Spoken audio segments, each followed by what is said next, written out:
They send link down to the master node. So when master node receive the link down message, what the master node will do? They will come up with a special protocol packet which is called common flush FTP. Common flush FTP. So flush your failed database. Flush the failed database. So because database over here means MAC address. Flush the MAC address. So they will send this, you receive, you flush the MAC address. Send it to you, flush the MAC address. You relay to him, flush MAC address. Okay, so they are using this common flush FTP, failed database. So in this case, if this is down already, then here the one that's blocked originally, now it's up. Okay, this is called failed state. Pre-forwarding state. Now what is pre-forwarding state? This pre-forwarding state only available for the switch that connected for the switch that have the changes. Okay, previously this one is down, right? So the question is, what happens if this is up? If this link recover, what will happen? Here become forwarding already. Here also up. Basically you form a loop, isn't it?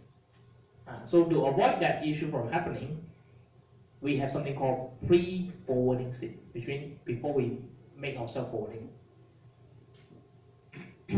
So in this case, what happened is, if this link is up, this switch over here will not do anything to the port. Don't do anything to the port. The port is unblocked already, right? Unblocked now. So you will send hello as usual. You send a hello as usual. When you receive the hello, if the link is not working, then they send hello to you. You send hello to them. Then you receive hello. Only after that you start to block. So you don't block immediately. So you block after you receive hello. So you send the hello before they finally bring up everything. So this is called pre-forwarding states. Okay? So it says, when the failed port of a transit node is recovered, the state of transit node does not immediately change. It doesn't change that. Okay? So the state is still failed state. Then this is to avoid loop. Okay? So in this state, the port is blocked to avoid loops. Okay? So when master node receive hello packet sent by itself, the state of master node change to complete. And then it go back to complete. Then send a complete flush. Complete flush is the last one. So previously you also have common flush. Now you have complete flush. Complete flush means, okay, now it's complete. Now it's complete. So our MAC address is stable. MAC address is stable. So you import everyone. Complete flush. Okay, now this is called pre-forwarding state. So this state is intermediate. This is not final state, just an intermediate. Before your master node decide this is a complete state. Okay, only happen when you have a failed link recover. Okay, the packets. Let's see the packet. This is how the packet looks like. Later you can capture it in one shot. Okay, so there are many stuff, but I believe you know that. Hello is a help check. Link down whenever there's a changes string. There's a TCM video. Common flush. This is a flushing of MAC address table. Okay, but that's when changes and when there's a changes. Complete flush. After pre-forwarding states, you tell everyone the MAC address is stable. H hello, the hello packet that's sent from the H node. Major port, if you have this design, okay, let's say if you have this design, I send you H hello, and this guy has something goes wrong. Maybe the link is down or something wrong with the switch.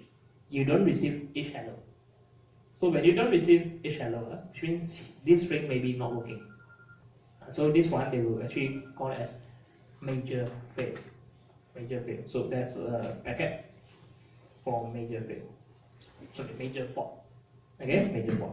So major port is used when your persistent H node never received the H header. Okay. Okay. So the design, how can it be? It can be a single ring. It can be a multi-ring. Multi ring 1, ring 2. Okay. You can have many ring 2, but only one ring 1. Okay. And the extra are sub-ring. Okay. You also can book together with smart. Okay, you can do something like this as well. Okay, let's see the command. Okay, now this is how the command looks like. RRPP domains. So everyone belongs to the same ring, then it's the same domain. Okay, control VLAN, the VLAN that do the management, do the flushing, send a hello. Protected VLAN, what is the data VLAN? This one is almost same like smart link design, isn't it? Command wise, it's almost same. Then you tell them what ring you are, ring ID, ring number 1, ring number 2. Node mode, are you a master? Are you a transit? Are you a H port? What is your mode? Then what is the primary port or secondary port? Okay. Then if it's H, then you put H. Node mode, H. Node mode, master. Node mode, transit. Okay, then after that, enable RRPP. Again, when you do this, also know spanning tree. Okay, disable the spanning tree on the port. Okay, then enable the ring for the domains. So one in global, one in the domain. Then only you can use RRPP. Okay, so these are the button. If you want to put multiple each device, each switch into a group, so we can put a ring group. Then do everything as usual. Okay, so this is how it looks like. Example, RRPP domain 1. Okay, domain must be the same. Control VLAN. So use a VLAN the form of management and flushing. Protected VLAN instance. Okay, what instances? Ring 1 node master, ring 1 node mode transit. Okay, H, assistant H. You can change depending on what you are. Primary port, what port? Secondary port, what port?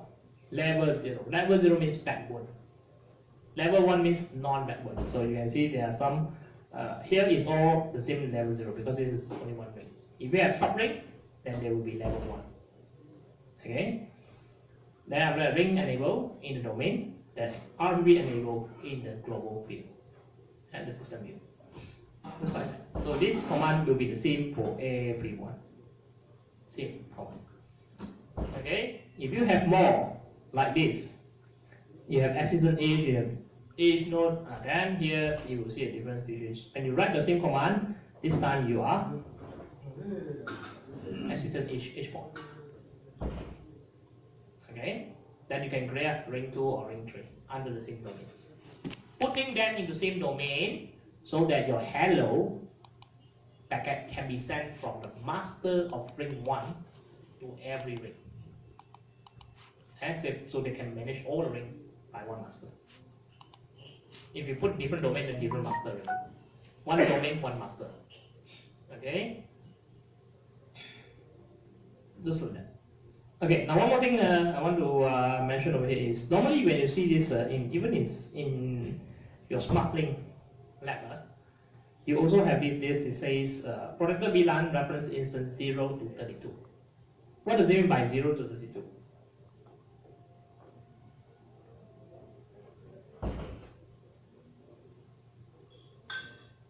Because instance 0, you have all the VLAN, right? But sometimes you maybe want to put your VLAN into different instances. So they can accept up to 32 types of different. Okay, 0 to 32. Normally if you put 0, it's fine. It's working as well. Unless you have like, you mix together with MSTP, then maybe it is. Okay, just like that. Okay, so the conclusion of this is RRPP is actually faster than spanning tree, but the process itself is complex because you can have many rings. The working mechanism almost similar as smart link, where you have primary and secondary, and the master switch will manage everything. Okay, so that is what you have. Any question you want to ask? RRPP? Okay, now you try this in your lab. In your lab guide, there is a lab on this RRPP. Okay, but I think there is 2 tasks. Okay, you just do a lab task 1. Just do a lab task 1. But because the lab task 2 it doesn't work. Yeah, lab task 2 there are one command not supported. You can try the task 2 if you finish fast. Okay, but just do task 1 for now. Task 2 is when you have more than 1 reference. Okay, so can you go to the page